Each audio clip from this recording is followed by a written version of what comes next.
नमस्कार। नूतन दीक्षित की कहानियां चैनल पर आपका स्वागत है। मैं नूतन दीक्षित आज सुना रही हूँ मुंशी प्रेमचंद की लिखी कहानी बड़े घर की बेटी। बेनी माधव सिंह मोजागौरीपुर के जमींदार नंबरदार थे। उनके बुजुर्ग किसी जमाने में बड़े साहिबे सरवत थे। पुख्ता तालाब और मंदिर उन्हीं की यादगार थी। कहते हैं इस दरवाजे पर पहले हाथी झूमता था। उस हाथी का मौजूदा नेमुल बदल एक बूढ़ी भैंस थी, जिसके बदन पर गोश्त तो न था, मगर शायद दूध बहुत देती थी, क्योंकि हर वक्त एक न एक आदमी हांडी लिए उसके सर पर सवार रहता था। बेनी माधव सिंह ने निसफ से जायद जायदाद वकीलों की नजर की और अब उनकी सालाना आमदनी 1000 से ज्यादा थी। ठाकुर साहब के 2 बेटे थे। बड़े का नाम श्रीकंठ सिंह था। उसने एक मुद्दत दराज की जानकाही के बाद बीए की डिग्री हासिल की थी और अब एक दफ्तर में नौकर था। छोटा लड़का लाल बिहारी सिंह दोहरे बदन का सजीला जवान था।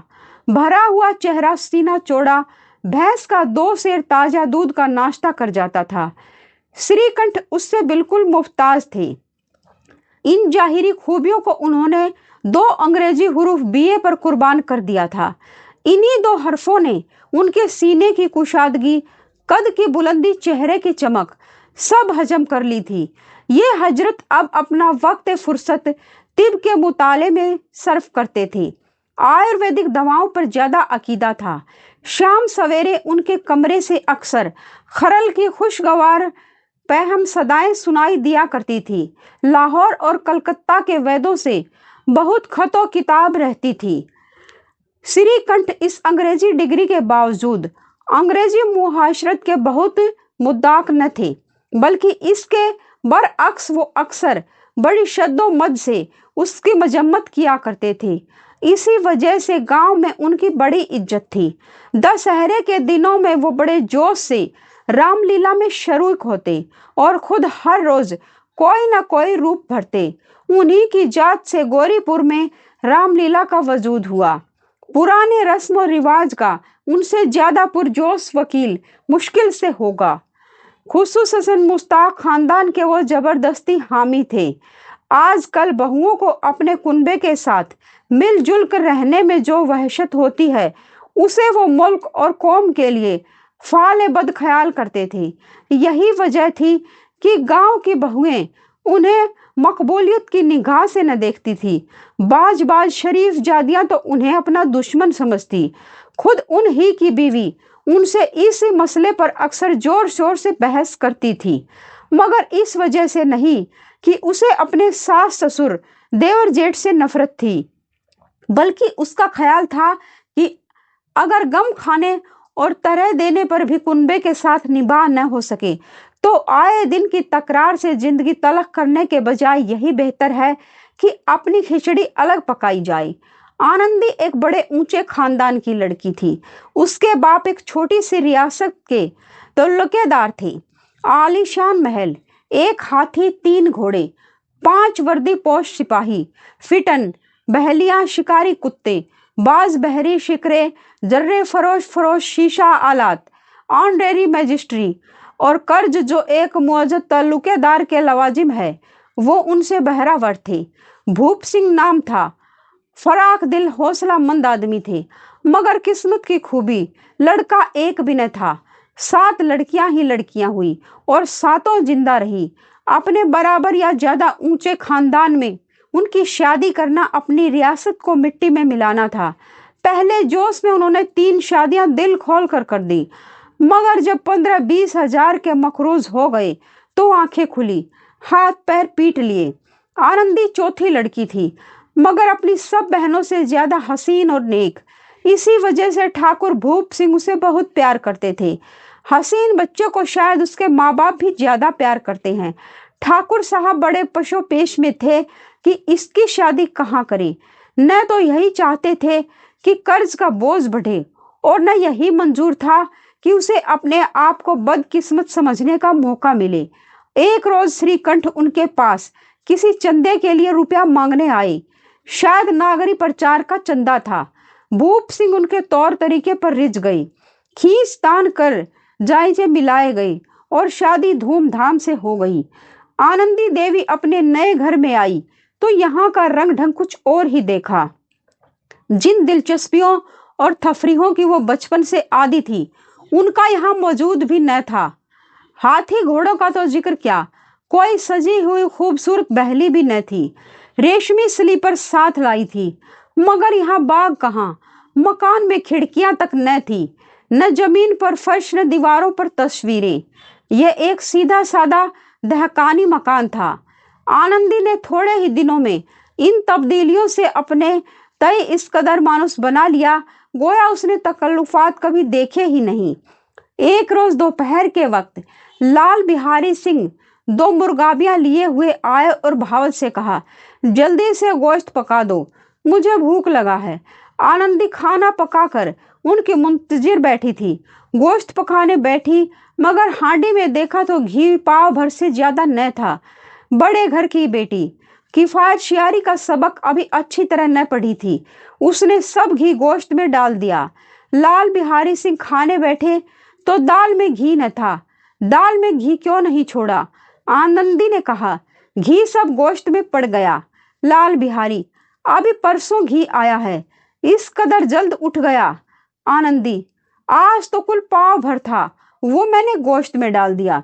जिस तरह सूखी लकड़ी जल्दी से जल उठती है, उसी तरह भूख से बावला इंसान जरा जरा बात पर तुनक जाता है। लाल बिहारी सिंह को भावज की यह जबान दराजी बहुत बुरी मालूम हुई। तीखा होकर बोला, मैके में तो चाहे घी की नदी बहती हो, औरत गालियां सहती है, मार सहती है, मगर मैके की निंदा उससे नहीं सही जाती। आनंदी मुंह फेर कर बोली, हाथी मरा भी तो 9 लाख का, वहां इतना घी रोज नाई कहार खा जाते हैं। लाल बिहारी जल गया, थाली उठाकर पटक दी और बोला, जी चाहता है कि तालू से जबान खींच लूं। आनंदी को भी गुस्सा आ गया, चेहरा सुर्ख हो गया। बोली, वो होते तो आज इसका मजा चखा देते। अब नौजवान उज्जर ठाकुर से जब्त न हो सका। उसकी बीवी एक मामूली जमींदार की बेटी थी। जब जी चाहता था उस पर हाथ साफ कर लिया करता था। खड़ाऊ उठाकर आनंदी की तरफ जोर से फेंकी और बोला, जिसके गुमान पर बोली हो उसे भी देखूंगा और तुम्हें भी। आनंदी ने हाथ से खड़ाऊ रोकी। सर बच गया, मगर उंगली में सख्त चोट आई। गुस्से के मारे हवा के हिलते हुए पत्ते की तरह कांपती हुई अपने कमरे में आकर खड़ी हो गई। औरत का जोर और हौसला, गुरूर और इज्जत शौहर की जात से है। उसे शौहर ही की ताकत और हिम्मत का घमंड होता है। आनंदी खून का घूंट पीकर रह गई। श्रीकंठ सिंह हर शबा को अपने मकान पर आया करते थे। जुम्मे रात का यह वाकया था। 2 दिन तक आनंदी ने न कुछ खाया न पिया, उनकी राह देखती रही। आखिर शब्बा को हस्बे मामूल शाम के वक्त वो आए और बाहर बैठकर कुछ मुल्की और माली खबरें, कुछ नए मुकदमात की तजवीजें और फैसले बयान करने लगे और सिलसिला तकरीर 10 बजे रात तक जारी रहा। 2-3 घंटे आनंदी ने बेइंतहा इजतराज के आलम में काटे। बारे खाने का वक्त आया, पंचायत उठी। जब तखलिया हुआ तो लाल बिहारी ने कहा, भैया आप जरा घर में समझा दीजिएगा कि जबान संभाल कर बातचीत किया करें, वरना नाहक एक दिन खून हो जाएगा। बेनी माधव सिंह ने शहादत दी, बहू बेटियों की ये आदत अच्छी नहीं कि मर्दों के मुंह लगे। लाल बिहारी, वो बड़े घर की बेटी है तो हम लोग भी कोई कुर्मी कहार नहीं हैं। श्रीकंठ, आखिर बात क्या हुई? लाल बिहारी, कुछ भी नहीं, यूं ही आप उलझ पड़ी। मैके के सामने हम लोगों को तो कुछ समझती ही नहीं। श्रीकंठ खा पीकर आनंदी के पास गए। वो भी भरी बैठी थी और ये हजरत भी कुछ तीखे थे। आनंदी ने पूछा, मिजाज तो अच्छा है? श्रीकंठ बोले, बहुत अच्छा है। ये आजकल तुमने घर में क्या तूफान मचा रखा है? आनंदी के तेवरों पर बल पड़ गई और झुंझलाहट के मारे बदन में पसीना आ गया। बोली, जिसने तुमसे ये आग लगाई है उसे पाऊं तो मुंह झुलस दूं। श्रीकंठ, इस कदर तेज क्यों होती हो? कुछ बात तो कहो। आनंदी, क्या कहूं? किस्मत की खूबी है, वरना एक गंवार लौंडा जिसे चपरासी गिरी करने की भी तमीज नहीं, मुझे खड़ाऊ से मारकर यूं न अकड़ता फिरता, बोटियां नुचवा लेती। इस पर तुम पूछते हो कि घर में तूफान क्यों मचा रखा है। श्रीकंठ, आखिर कुछ कैफियत तो बयान करो, मुझे तो कुछ मालूम ही नहीं है। आनंदी, परसों तुम्हारे लाडले भाई ने मुझे गोश्त पकाने को कहा।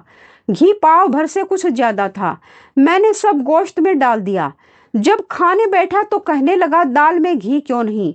बस उसी पर मेरे मैके को बुरा भला कहने लगा। मुझसे बर्दाश्त न हो सका।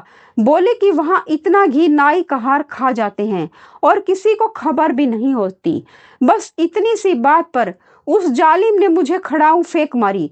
अगर हाथ से न रोकती तो सर फट जाता।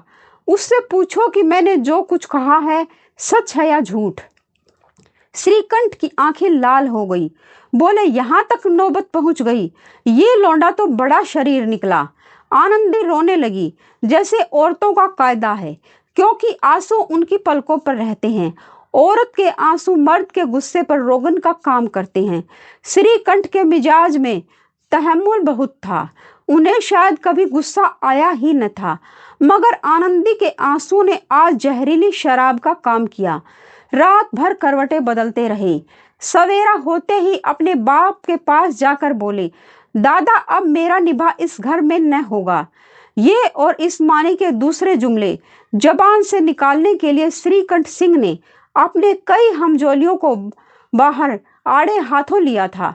जब उनका कोई दोस्त उनसे ऐसी बातें कहता तो मजाक उड़ाते और कहते, तुम बीवियों के गुलाम हो, उन्हें काबू में रखने के बजाय खुद उनके काबू में हो जाते हो। मगर हिंदू मुस्तरका खानदान का यह पुरजोश वकील आज अपने बाप से कह रहा था, दादा अब मेरा निभा इस घर में न होगा। नासे की जबान उसी वक्त तक चलती है जब तक वो इश्क के करिश्मों से बेखबर रहता है। आजमाइश के बीच में आकर जब्त और इल्म रुखसत हो जाते हैं। बेनी माधव सिंह घबरा कर उठ बैठे और बोले, क्यों? श्रीकंठ, इसलिए कि मुझे भी अपनी इज्जत का कुछ थोड़ा बहुत ख्याल है। आपके घर में अब हठ धर्मी का बर्ताव होता है। जिनको बड़ों का अदब होना चाहिए वो उनके सर चढ़ते हैं। मैं तो दूसरों का गुलाम ठहरा, घर पर रहता नहीं, और यहाँ मेरे पीछे औरतों पर खड़ाऊं और जूतों की बौछार होती है। कड़ी बात तक मुजायका नहीं, कोई एक की दो कह ले, यहाँ तक मैं जब्त कर सकता हूँ, मगर ये नहीं हो सकता कि मेरे ऊपर लात और घूसे पड़े और मैं दम न मारूं। बेनी माधव सिंह कुछ जवाब न दे सके। श्रीकंठ हमेशा उनका अदब करते थे। उनके ऐसे तेवर देखकर बूढ़ा ठाकुर लाजवाब हो गया। सिर्फ इतना बोला, बेटा तुम अक्लमंद हो, ऐसी बातें कर रहे हो। औरतें इसी तरह घर तबाह कर देती हैं, उनका मिजाज बढ़ाना अच्छी बात नहीं है। श्रीकंठ, इतना मैं जानता हूँ, आपकी दुआ से ऐसा अहमक नहीं हूँ। आप खुद जानते हैं कि इस गांव के कई खानदानों को मैंने अहलदगी के फाफ्तों से बचा दिया है, मगर जिस औरत की इज्जत व आबरू का मैं ईश्वर के दरबार में जिम्मेदार हूँ, उस औरत के साथ ऐसा जालिमाना बर्ताव मैं नहीं सह सकता। आप यकीन मानिए, मैं अपने ऊपर बहुत जबर कर रहा हूँ कि लाल बिहारी की गोशमाली नहीं करता। अब बेनी माधव भी गरमाए। ये क्रूफ ज्यादा न सुन सके और बोले, लाल बिहारी तुम्हारा भाई है, उससे जब कभी भूल चूक हो तुम उसके कान पकड़ो। मगर श्रीकंठ, लाल बिहारी को मैं अपना भाई नहीं समझता। बेनी माधव, औरत के पीछे? श्रीकंठ, जी नहीं, उसके गुस्ताखी और बेरहमी के बाइस। दोनों आदमी कुछ देर तक खामोश रहे। ठाकुर साहब लड़के का गुस्सा धीमा करना चाहते थे, मगर ये तस्लीम करने को तैयार न थे कि लाल बिहारी से कोई गुस्ताखी या बेरहमी वक़ूई में आई। इसी आसना में कई और आदमी हुक्का तंबाकू उड़ाने के लिए आ बैठे। कई औरतों ने जब सुना कि श्रीकंठ बीवी के पीछे बाप से आमादाए जंग हैं, तो उनका दिल बहुत खुश हुआ और तरफैन की सिखवा आमेज बातें सुनने के लिए उनकी रूहें तड़पने लगी। कुछ ऐसी हासिद भी गांव में थे जो इस खानदान की सलामत रवि पर दिल ही दिल में जलते थे। श्रीकंठ बाप से दबता था, इसलिए वो खतावार है। उसने इतना इल्म हासिल किया ये भी उसकी खता है।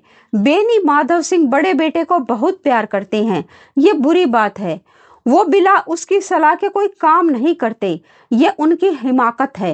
इन ख्यालात के आदमियों की आज उम्मीदें भर आई। हुक्का पीने के बहाने से, कोई लगान की रसीद दिखाने के हीले से आ आकर बैठ गई। बेनी माधव सिंह पुराना आदमी था, समझ गया कि आज ये हजरात फूले नहीं समाते। उसके दिल ने यह फैसला किया कि उन्हें खुश न होने दूंगा, खवा अपने ऊपर कितना ही जबर हो। यकायक लहजाए तकरीर नरम करके बोले, बेटा मैं तुमसे बाहर नहीं हूं, तुम्हारा जो जी चाहे करो। अब तो लड़के से खता हो गई। इलाहाबाद का नौजवान, झल्लाया हुआ ग्रेजुएट, इस घात को न समझा। अपने डिबेटिंग क्लब में उसने अपनी बात पर अड़ने की आदत सीखी थी, मगर अमली मुहावसिबों के दांव पेच से वाकिफ न था। इस मैदान में वो बिल्कुल अनाड़ी निकला।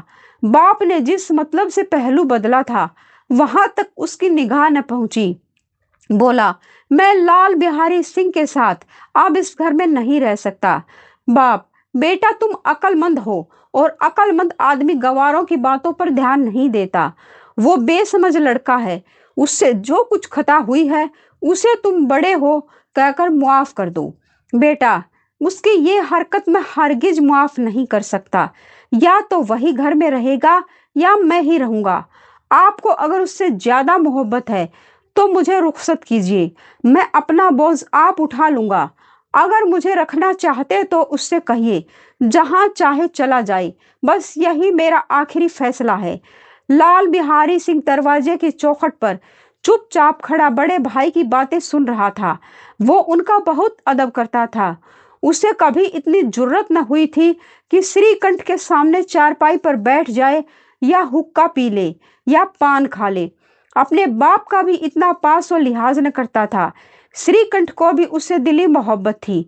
अपने होश में उन्होंने कभी उसे घुड़का तक न था। जब इलाहाबाद से आते तो जरूर उसके लिए कोई न कोई तोहफा लाते। मुकद्दर की जोड़ी उन्होंने उसे बनवा कर दी थी। पिछले साल जब उसने अपने से डेढ़े जवान को नाग पंचमी के दंगल में पछाड़ दिया तो उन्होंने खुश होकर अखाड़े में ही जाकर उसे गले से लगा लिया था और 5 रुपए के पैसे लुटाए थे। ऐसे भाई के मुंह से आज ऐसी जिगरदोज बातें सुनकर लाल बिहारी सिंह को बड़ा मलाल हुआ। उसे जरा भी गुस्सा न आया। वो फूट फूट कर रोने लगा। इसमें कोई शक नहीं कि वो अपने फेल पर आप नादिम था। भाई के आने से एक दिन पहले ही से उसका दिल हर दम धड़कता था कि देखूं भैया क्या कहते हैं, मैं उनके सामने कैसे जाऊंगा, मैं उनसे कैसे बोलूंगा, मेरी आंखें उनके सामने कैसे उठेंगी। उसने समझा था कि भैया मुझे बुलाकर समझा देंगे। इस उम्मीद के खिलाफ आज वो उन्हें अपनी सूरत से बेजार पाता था।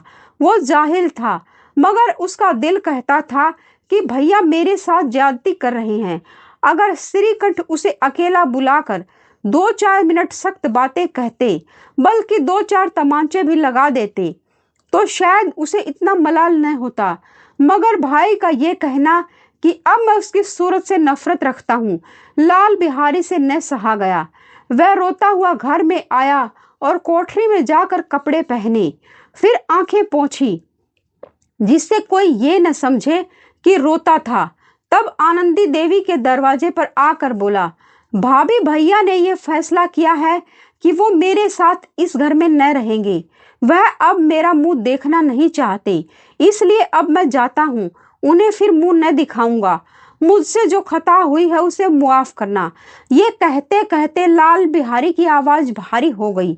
जिस वक्त लाल बिहारी सिर झुकाए आनंदी के दरवाजे पर खड़ा था, उसी वक्त श्रीकंठ भी आंखें लाल किए बाहर से आए।